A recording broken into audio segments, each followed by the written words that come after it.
Bueno, muy buenas noches a todos. Nos place mucho saludarlos. Agradecemos profundamente a las personas que se conectan en este momento. El día de hoy nos acompaña, como siempre, de la casa del doctor Julián Avellaneda, el director estratégico para asuntos estratégicos y que definitivamente tiene habilidades negociales muy importantes y muy valiosas. Doctor Julián, ¿cómo está? Muy buenas noches. ¿Cómo se encuentra? Pues doctora, al lado suyo usted sabe que yo siempre estoy perfecto. Gracias por esa introducción y aquí para lo que más nos gusta, hablar de temas de cómo poder ayudarle a todo este auditorio que nos está viendo en este momento. Y pues nada, aquí muchas gracias por la invitación nuevamente. Listo, no, gracias a ti por recibirla y por, digamos, tomar el tiempo para hablar de esto, como dices, tan importante, que más de uno que unos mecanismos jurídicos, realmente lo que intentamos es entregar información que le permita a las personas que están atravesando por estas situaciones tener elementos tendientes a obtener su bienestar, porque sabemos lo difícil que se vuelve tener que atender ciertas llamadas de cobro y aún más, digamos, en las formas en que algunas casas de cobranza o algunos acreedores habitúan a hacer. En atención a esta situación, el legislador pues tuvo una iniciativa bastante importante y fue expedida la famosísima y renombrada ley dejen de fregar 2300 del 2023, que yo no sé si tenga que ver algo coincidencial con los números, pero por lo menos nos permite tener una mayor recordación. Entonces, Doc, adelante, si quieres, cuéntanos un poquito de qué se trata esta iniciativa, qué es lo que regula esta ley y por qué de alguna manera puede decirse que tiene un elemento valioso y en qué formas que llega a aportar a las actividades de cobro o a cómo se habitúan las actividades de cobro hoy día. Bueno, en principio, pues realmente desde el nombre, dejen de fregar, es un tema que yo lo hubiera cambiado, porque se está de una vez diciendo que el cobrador en la generalidad friega.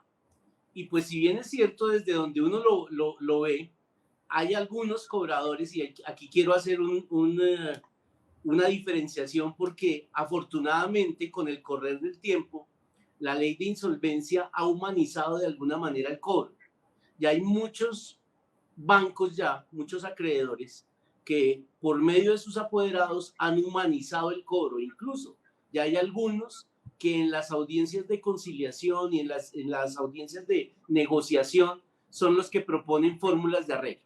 Entonces, eso es lo primero que yo diría, que sí quedan muchos que todavía creen que con la estrategia de incomodar por la mañana, a mediodía y por la tarde, con eso van a lograr que la persona se asuste tanto, se incomode tanto, que salga a conseguir plata con sus familiares y amigos, por lo menos para quitarse un problema de una semana.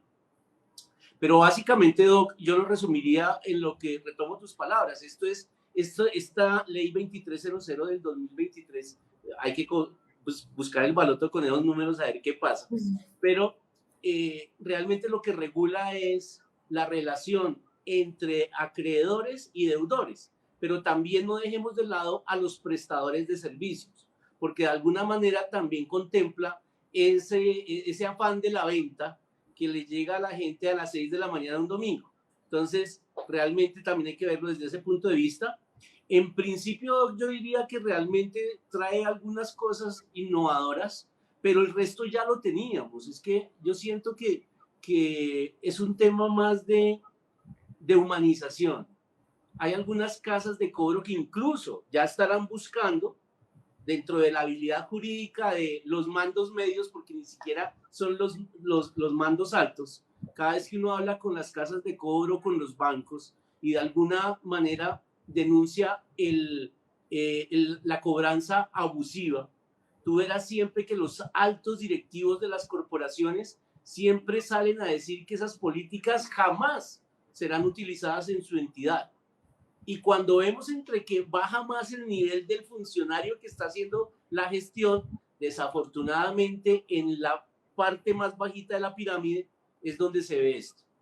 Es como si nos diera la percepción que el mensaje se fuera perdiendo. Sí. Que se fuera perdiendo y lo van enfocando más a un tema de una mal llamada o una mal enfocada efectividad en el recaudo, podríamos decirlo así. Y se vuelve personal, porque entonces ya el director de cierta área dice, es que este mes tenemos que tener la venta, no sé qué tienen que hacer. Entonces, el mensaje es, pues no, pues obviamente dentro de la legalidad, pero como también saben que hay una linecita muy gris en donde ellos pueden pasársela y no pasa nada, que eso es de los mensajes que también queremos llevar esta ley con todas las leyes que tiene alrededor, pero hay una muy interesante que es la 1266 desde el 2008, en donde dice claramente cómo puede hacerse una queja. Y es que ahí está muy claro los términos, los tiempos en que deben responder para respetar los derechos del deudor. Entonces, volviendo a lo que pasa es que me emociona y perdón, la pregunta inicial, ¿qué trae de novedoso? Pues yo diría que básicamente, más allá de los horarios, porque de alguna manera ya se están respetando los horarios, pero los horarios dicen que de 7 de la mañana a 7 de la noche, entre lunes y viernes, el sábado de 8 a 3 de la tarde, y no se puede los sábados después de las 3 de la tarde, ni los festivos, ni los domingos.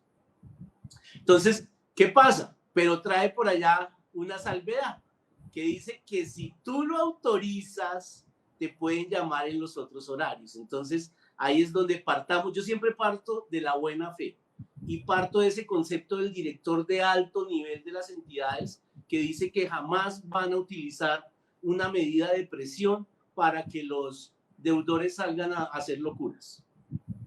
Esa es una de las cosas que ya teníamos. Ahora, hay dos cosas vitales. La primera, que ya el cobrador, el gestor de cobranza, ese incisivo que ya sabe qué preguntar y cómo incomodar, ya no puede hacer esa pregunta. Yo digo, ¿usted por qué no paga?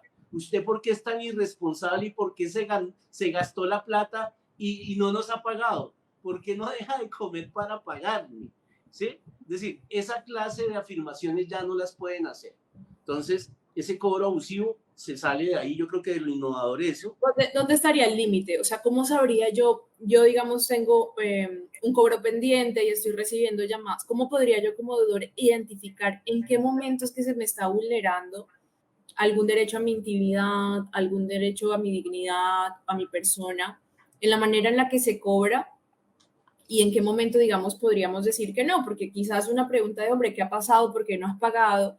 Podría llegar a ser una pregunta válida, pero si, digamos, me lo direccionan en un punto de qué es lo que te está pasando, que no estás pagando, ¿sí? Te gastaste toda la plata que te entregamos y ahora no estás pagando, creo que de pronto sí puede haber una diferencia. ¿Cómo puede esa persona revisar que efectivamente esté el límite marcado? ¿Dónde podríamos decir que está la situación de límite ahí para que esa persona que está generando, que está recibiendo los cobros pueda decir, hombre, creo que quizás conmigo no lo están haciendo tan en debida forma? Ahí volvemos a las rayas grises, a las linecitas grises. Pero básicamente yo siento que esto es puro sentido común. Cuando usted le pregunten, oiga, ¿y usted en qué se gastó la plata y por qué no me ha podido pagar? Ya, esa es una respuesta, esa es una agresión directa. Así lo haga en tono bonito. Pero ¿qué sucede? Que si yo como gestor de cobranza le estoy diciendo, oiga, venga, busquemos un arreglo, busquemos una forma en que usted pueda pagar, ¿cómo le puedo ayudar? Pero para eso déjeme saber cuál es el origen de su problema. ¿Sí? Claro, podría decirse un poquito que va entonces también un poco a la intención, como que finalmente en qué se gastó la plata, pues realmente no tendría que ser tan del interés del cobrador si es un crédito de libre inversión, ¿sí? Sí. Pero venga, revisemos qué podemos hacer, qué ingresos tiene, qué propuestas tiene, y quizás ahí sí podríamos decir, hombre, sí es una actividad de recaudo limpia, honesta y legal. Digamos que eso sería lo primero. Digamos que podríamos decirle un poquito a ese deudor que nos escucha, hombre, ¿sabes dónde está? En donde sientas que hay una lesión a tu intimidad. ¿Por qué tendría el cobrador que saber el destino de los recursos? Podría generarse por ahí como para generar un parámetro más claro. Y más que el destino, es la norma muy clarita en su artículo 7 dice es abstenerse de consultar al consumidor financiero el motivo del incumplimiento de la obligación. Entonces, básicamente, yo siento que al final esta norma y la mayoría de normas es en el momento en que una de las dos partes es abusiva.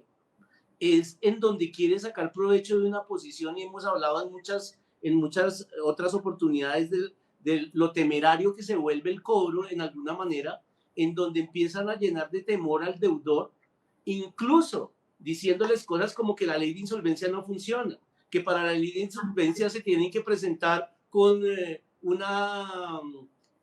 problemas económicos que le hayan afectado la salud, que tiene que llevar certificaciones. Es decir, hay una serie de cosas que realmente rayan. Entonces, yo creo que esta oportunidad para decirle a esos deudores que nos están escuchando es: escuchen con tranquilidad. Entiendan que al otro lado hay un señor cobrador que tiene una misión clara. Claro, que es desesperarlo. Sí.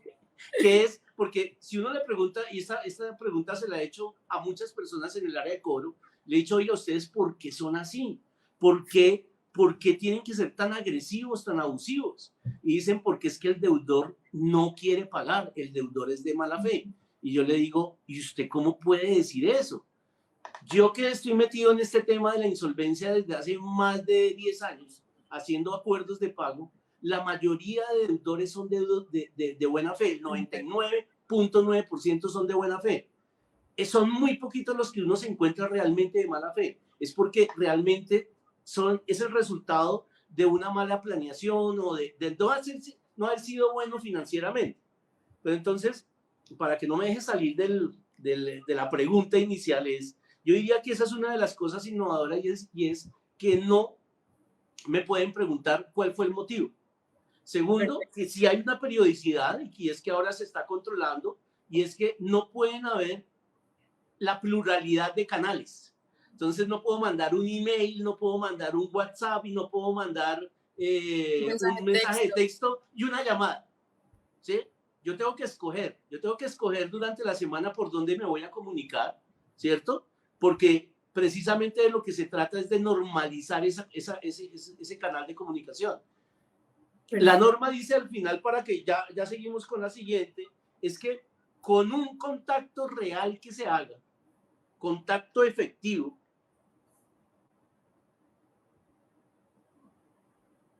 contactos efectivos, es lo que dice la norma, solo se puede hacer entre las 7 de la mañana y las 7 de la noche, como habíamos dicho, de lunes a viernes. Los sábados entre las 7 de la mañana y las 3 de la tarde. Y festivos no, domingos no. Entonces no se pueden salir de ahí. ¿Qué pasa cuando al deudor se le salen de ahí? Porque entonces pueden decir que estoy llamando es porque hubo una transacción que yo estoy viendo en su cuenta de ahorros, pero de paso aprovecho para cobrar. Entonces, esas son de las cosas que seguramente no deberían pasar, que lo miraremos después del 10 de octubre, que es cuando empieza a funcionar esto. Yo quiero pensar en la buena fe, y precisamente más en que los cobradores, las casas de cobro, los mismos departamentos jurídicos se enfoquen más en crear y estructurar acuerdos de pago serios y sostenibles en el tiempo, de acuerdo a la realidad del deudor. Y no se enfoquen ahorita en cómo darle la vuelta a los artículos de acuerdo a la hermenéutica jurídica para las personas que están acá, a la interpretación, a lo que yo interpreto. Entonces, realmente la ley sí tiene esas dos cosas. De resto, creo que ya todo lo teníamos. Vamos a confiar en que sea así. Hay una pregunta que nos están haciendo quienes se conectan en este momento y dicen: vale, perfecto.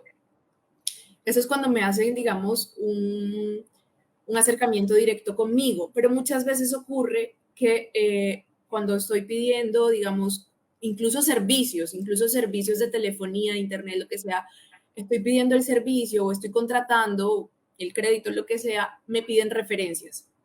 ¿Sí? Y de hecho me piden otro celular, y es habitual que entreguemos el celular de la pareja, el esposo, los hijos y demás. ¿Qué ocurre con las llamadas que le hacen a esas personas? O sea, cuando llaman a mi esposo, ¿qué ocurre con eso? ¿Eso está habilitado? ¿Eso es legal? Nunca ha sido legal. De hecho, esa era ya una práctica que se estaba eliminando mucho. Existe el cobrador que sigue llamando a las referencias. ¿Pero por qué? Porque él sabe que no pasa nada.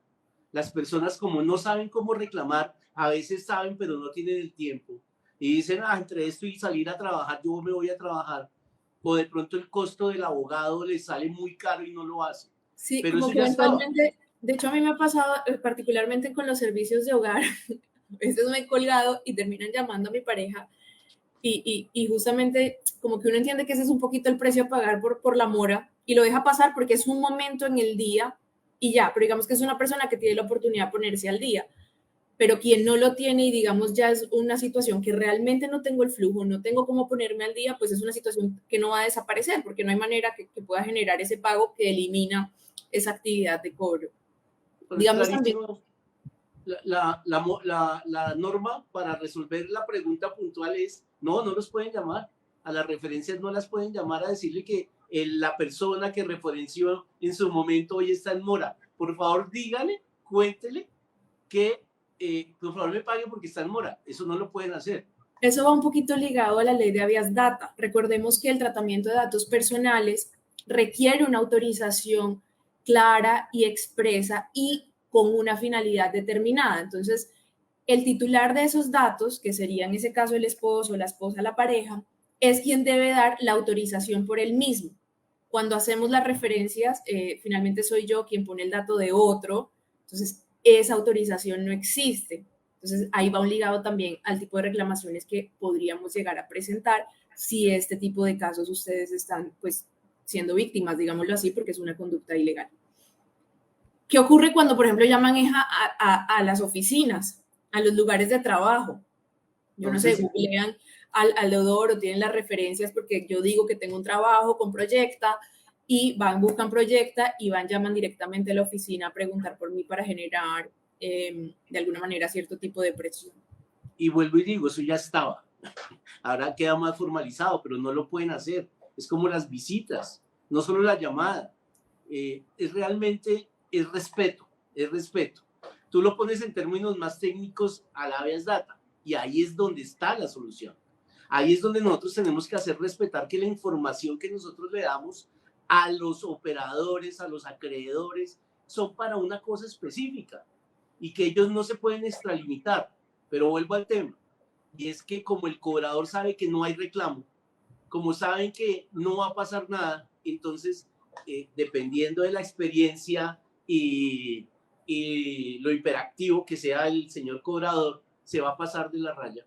Entonces ahí es donde tenemos que empezar a entender que los PQR son para eso y que los PQR tienen unos tiempos, unos tiempos y unos momentos muy claros en la ley.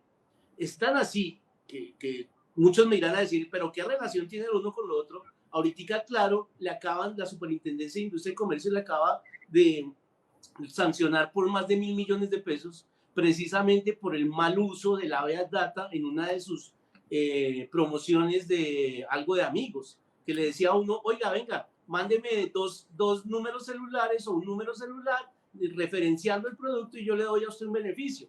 Palabras más, palabras menos. Entonces, ahí dónde estaba la autorización. ¿Dónde está la autorización para llamar a mi cónyuge? ¿Dónde está la autorización para venir a preguntar en la empresa donde yo trabajo? Entonces, cuando utilicemos todo eso como es, seguramente las empresas al interior también las empresas de cobranza se van a volver muy fuertes. Y esto no solo lo vemos en el cobro, discúlpame para que no se me vaya la idea, lo vemos cuando las personas ya están dentro de la insolvencia, ya sea en la etapa de negociación y en la etapa de liquidación, en donde siguen llamando a cobrarle, a decirle que no hay ningún proceso en liquidación, que eso está muy demorado, que eso se cayó, que más bien venga y pague, que le voy a hacer descuentos. O que Eso a él es no les aplica porque quiso, oye, a mí, por ejemplo, me ha pasado muchas veces que el acreedor básicamente le dice al deudor, no, a mí la ley de insolvencia, que es una ley, no me aplica porque usted en el contrato autorizó el famoso raspa y paga, que es que con los recursos que usted tenga en sus cuentas de ahorro, yo cruzo mis productos de crédito y le cobro. Y claro, eso no es claro. cierto. Recordemos que uno, la ley tiene una fuerza vinculante superior, o sea, eso es de estricto cumplimiento para cualquier persona por encima de un contrato que hacemos entre particulares o a nivel contractual. Eso es lo primero, dejar claro. La ley de insolvencia, digamos que tiene un carácter especial, se trata de una ley Prevalencia. y es una ley de orden público que tiene prevalencia sobre cualquier otra que le sea contraria. O sea, no solo es una ley, es la ley de las leyes, por dejarlo así, digamos, en términos más entendibles. Doc, aquí nos están preguntando que si es legal que un acreedor visite el domicilio de la persona para generar las acciones de cobro. Es decir, va una persona directamente, toca la puerta y dice, Adriana, tú estás pendiente por un cobro, te vinimos a cobrar. ¿Eso es legal? ¿Eso lo pueden hacer? Y eso desde ya hace mucho tiempo no es legal, y de hecho la mayoría de empresas ya lo tienen estipulado en sus controles internos que no lo hacen. Es más, los abogados serios de acreedores, cuando uno dentro de la insolvencia les dice, oiga, fueron a visitar a mi cliente, automáticamente el abogado dice, no, qué pena con usted, discúlpeme, ¿cuál fue? ¿Por qué? Eso está totalmente prohibido, eso no puede pasar, y lo corrige. Pero entonces volvemos al tema. Hoy no se puede. Sin embargo, ojo, sin embargo, la norma dice por allá que no se pueden hacer visitas salvo algunas características de los créditos. Entonces, a través de microcréditos, créditos de fomento, desarrollo agropecuario rural. Pero dice también siempre y cuando exista autorización expresa del consumidor. Entonces ahí es donde muchas veces, cuando vamos a pedir un crédito y estamos tan necesitados, nos empiezan a pasar papeles y nosotros empezamos a firmar. Pero así, firme y firme y firme, y ahí lo que no sabemos es que estamos autorizando una serie de cosas que lo que hace es limitarnos precisamente en los beneficios de la norma. Precisamente para eso, y es el mensaje que queremos dejar acá, esto arranca el 10 de octubre. Y lo que tenemos que estar es muy pendientes precisamente para que esos formatos no se vuelvan un documento más de la negociación. Señora. Tacho, paréntesis, tips, por ejemplo. Si tenemos que estar muy pendientes y el deudor está ahí desde el 11 pendiente, ¿qué tendría que tener el pendiente? ¿Qué elementos informativos debería recolectar para poder ejercer lo que decimos, las PQR, las reclamaciones en los distintos mecanismos y toda la información? O sea, quiero ir para que esto deje de suceder. ¿Qué información tengo que recoger? ¿Cómo la debo recoger para poder presentar las reclamaciones pertinentes? Bueno, aquí hay dos momentos. El primero, y por favor, que no suene a la apología para el no cobro, pero una de las condiciones que uno como un buen comerciante o como persona que está adquiriendo una obligación, para ir a la persona natural no comerciante, pero está adquiriendo una obligación, uno debe ver los diferentes escenarios, y lo que dicen los administradores y recomiendan es, usted siempre que haga un contrato, revise cuáles son los diferentes escenarios, sobre todo los más ácidos que pudiera llegar a pasar. Usted sabe qué pasa el día que no pueda pagar una cuota, porque nadie tiene el trabajo fijo, nadie tiene un negocio garantizado. Todos los negocios tienen un riesgo, no hay un negocio que no tenga riesgos. Entonces, ¿qué pasa? Lo primero es decirles, oiga, revisen lo que ustedes van a firmar. Es en el primer escenario, ¿no? Cuando estamos adquiriendo, y de una vez miren los beneficios que tiene de ley. A veces uno está tan afanado por el crédito que no firma nada. Ahora, los que ya tenemos créditos o los que ya estamos en este momento a partir del 11, lo que tenemos que tener claro es que nadie ha dado ninguna autorización para que lo llamen en horarios adicionales. Entonces, ojo con las reestructuraciones de los créditos, porque más allá que todo lo que hemos hablado en otros escenarios que les capitalizan intereses, gastos de cobranza, y hoy debía 50 y con la reestructuración voy a deber 70 o 100, también puede que me pasen un formulario para que me digan, oiga, doctora Adriana, pero como le estamos haciendo el favor, que le estamos refinanciando, por favor también actualíceme sus datos acá. Ya una cláusula que diga que estamos autorizando para que en caso de que no te consigamos en tal teléfono, te podemos llamar los sábados a las 7 de la noche o el domingo a las 8 de la mañana. Entonces, aunque hay un camino legal precisamente para que si eso llega a pasar, habrá, por lo que tú hablabas de las diferentes normas que se pueden presentar, habrá un camino jurídico para probar que ese contrato no fue la voluntad realmente de la persona que lo firmó. Pero hoy es tan sencillo como si aquí un cobrador te llama abusivamente en horarios distintos, lo que hay que coger son los teléfonos, los datos de contacto de esa persona, ojalá cómo se llame, porque dependiendo también de lo que esté haciendo, si es un cobro que está simplemente por mora, es una cosa, pero si están abusivamente y temerariamente siguiendo cobrando después de que ya hay un acta, un acta que dice que ya hay un proceso de insolvencia caminando, donde ya hay un auto de admisión del proceso y que claramente suspende las acciones de cobro, ya el cobrador como persona natural está respondiendo. Y es muy sencillo, lo voy a explicar por qué. Porque una vez yo le digo al cobrador, señor cobrador, venga, usted es consciente que es como cuando el jefe del militar le dice dispare allá y mate. ¿Por qué? Porque yo se lo digo, yo soy su jefe. Aquí pasa lo mismo no matando, pero sí afectando a una persona cuando yo le digo, oiga, yo estoy en un proceso de insolvencia, aquí según este resuelve dice que usted no me puede seguir cobrando. Y esa es una resolución judicial. Esa es una orden judicial. Y eso está tipificado en nuestro Código Penal, la inobservancia a sentencia judicial. Entonces, ¿qué pasa? Ahí yo ya puedo iniciar dos acciones. Una de manera civil dentro de la insolvencia y una de manera penal contra la persona, ni siquiera ya es contra la entidad. Porque a esta persona yo ya le advertí, le dije, le conté, mire, aquí está el documento, no es inventado. Revíselo con el operador de insolvencia donde está. Consulte con los abogados de su compañía. Y si usted después de eso insiste en inobservar la orden judicial, pues eso tiene una sanción, ya no como funcionario, como empleado, como la relación que tenga parte de la organización, sí. En ese momento ya está empezando a responder como persona natural. Pero como nadie lo hace, ellos no lo creen. Entonces, una de las cosas para complementar la pregunta es decirle a la gente, oiga, por favor, llénense de información que nosotros los acompañamos. Para eso está la ley, para hacerla cumplir.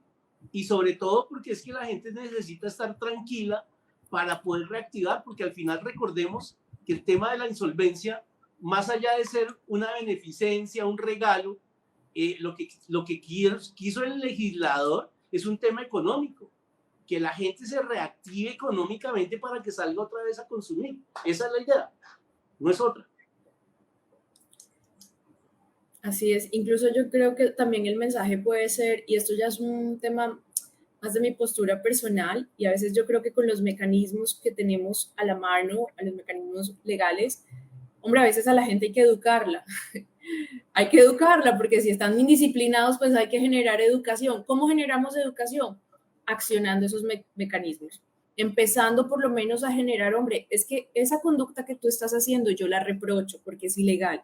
Como te la reprocho, voy a hacer todas las acciones que tenga posibles, penales, civiles y administrativas también, para que se revise tu conducta.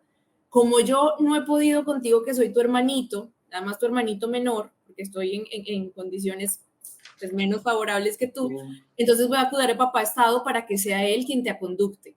Entonces voy a generar todos los mecanismos posibles para que dejes de hacer eso que yo reprocho porque es ilegal y no está bien. Entonces la invitación es un poquito a eso, que si están teniendo en este momento este tipo de cobros abusivos, cobros que lesionan su intimidad, cobros que no están autorizados porque son a personas distintas de ustedes como titulares del crédito, cobros que están en la órbita dentro de un procedimiento de insolvencia, por fuera del procedimiento, digamos, en las llamadas que se hacen posterior. En ese momento, por favor, documéntese de todo, identifique quién es el acreedor que está generando esos cobros y cuál es el nombre del asesor, las horas, los días en las que se están haciendo y los canales que se están haciendo para que puedan tener el soporte pertinente para generar este tipo de mecanismo. Hay una pregunta que nos están haciendo y es, hombre, yo estoy en un proceso judicial, ¿correcto? Porque estoy en mora y no estoy pudiendo pagar y mi acreedor ya inició un proceso judicial.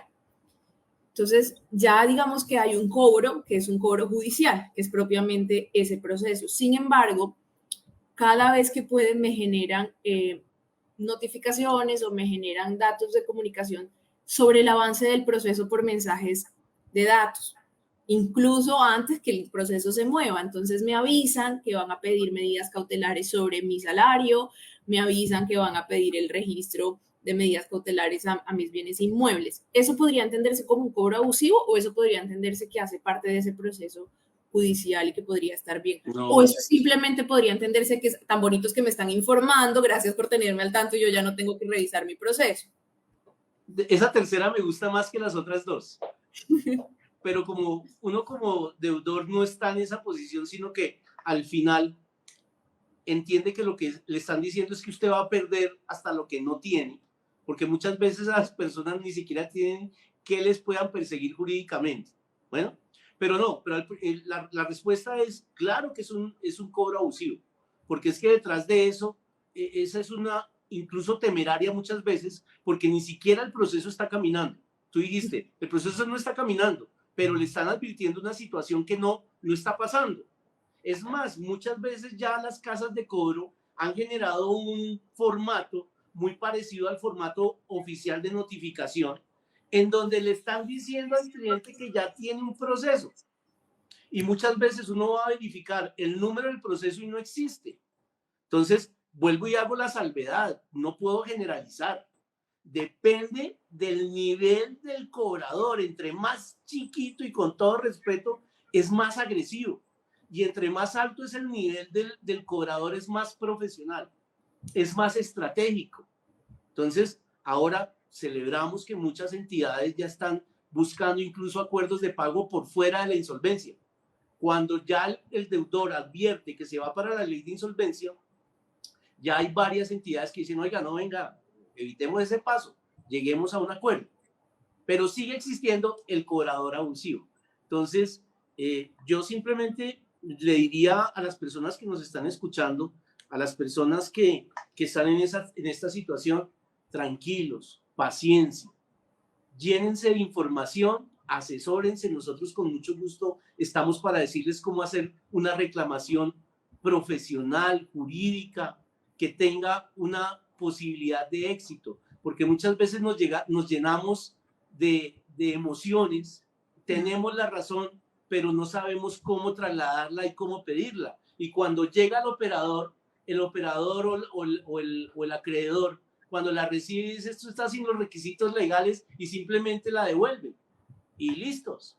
Pero cuando un acreedor, un banco, ve que el deudor viene asesorado por una persona reconocida en el tema de insolvencia, y aquí lo hago con todo el respeto de los colegas que son especializados en otras áreas y que muchas veces quieren venir a intervenir en el proceso de insolvencia, se estrellan muchas veces porque no es lo mismo. Un proceso de insolvencia tiene unas aristas totalmente diferentes a un proceso ejecutivo, por ejemplo. Entonces, asesórense de la persona que sepa, que les dé confianza. Obviamente tiene que haber una inversión en honorarios, aunque algunas entidades como las nuestras tenemos algún pedacito de nuestro tiempo para compromiso social, lo hacemos cada vez que vemos que se necesita, pero al final es llénense de información y utilícenla bien, estratégicamente. Recuerden que el cobrador al otro lado es también un empleado, que muchas veces puede estar pasando hasta por situaciones más difíciles que las de nosotros. Sí, al Entonces, final es recordar que hay un humano, ¿no? Detrás hay ser una persona. humano, nada es personal y todo es personal, doctor, acuérdese. Así es. Entonces, no, al final yo creo que esta ley de alguna manera sí fue un tema más de populismo que cualquier otra cosa. Sí tiene unas cosas muy interesantes porque uno puede decir, no, es que no sirve para nada, no, sí. Y yo creo que al final el mensaje es humanicemos, volvámonos respetuosos. Yo creo que el respeto debe ser de lado y lado porque también conozco deudores que se pasan y maltratan al cobrador. Eso lo tengo clarísimo. ¿Sí?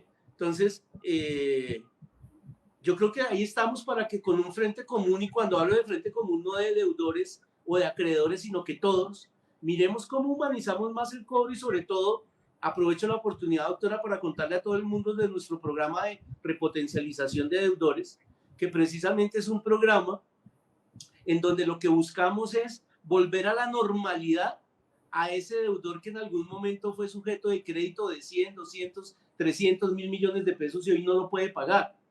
Y eso no es un solo beneficio para el deudor, sino también para el acreedor. Yo siempre le he preguntado a las entidades financieras, oiga, ¿y ustedes por qué en vez de contratar 3 cobradores para que maltraten a la gente por la mañana, mediodía y por la tarde, porque no forman esos cobradores más bien para que reactiven financiera y productivamente a las personas. Entonces, ese sí fue un alto mando de un banco, me dijo, donde yo presente esto me echan. Yo le dije, ¿por qué? No, porque se acaba el negocio del cobro. Y entonces todo el mundo se viene a quedar en mora porque saben que el que queda en mora le vamos a ayudar. Le están partiendo de la mala fe del deudor. Esto es así que muchas entidades hoy, a ti como deudora, cuando ya estás dentro de un proceso, no te permiten pagar por el sistema normal del banco, sino que te dicen, tiene que ir al banco a hacer fila. ¿Y por qué? Sí, de ¿Sí? castigo, de castigo. Castigo, Claro. castigo, qué tristeza, qué tristeza. Obvio, si vamos a hablar con alguna persona de los bancos nos van a decir, no, mira, ¿cómo se te Es por ocurre? el ¿Qué sistema, castigo? básicamente, Es un claro. tema del sistema, yo cómo voy a generar una condición solo para los deudores, mira, es que eso ya tiene... Entonces, siempre habrá una respuesta inteligente. Al final es, llenémonos de argumentos, los caminos legales existen, pero hay que hacerlos bien para que tengan validez. Muchas veces el derecho no es solo tener la razón, porque muchas de las personas que accionan la jurisdicción tienen la razón, pero no tienen el paso jurídico, el debido proceso, cómo hacerlo. Y por eso es que las reclamaciones a veces no surten. Así es, Es eso. bueno, creo que el mensaje es súper claro. Ya hemos, digamos, evacuado de alguna manera algunas de las preguntitas que están aquí. Sin embargo, nuestro tiempo es limitado, así que las posteriores yo creo que obedecerán a la posibilidad de que nos encontremos nuevamente, porque esto tiene tanto de largo como de ancho y es absolutamente apasionante. Entonces, nada, agradecerles a todos por su presencia en este live y tomarse el tiempo para escucharnos y bueno, nada, la invitación es que si tienen alguna situación así, si necesitan asesoría, nos contacten y si no, si deciden hacerlo con otra persona, pues ya saben que lo que necesitan es documentar muy bien las situaciones por las que están atravesando. En ese orden, Perfecto. pues yo me despido y les deseo una excelente noche. Muchísimas gracias. Un abrazo a todos. Gracias. Chao, Doc.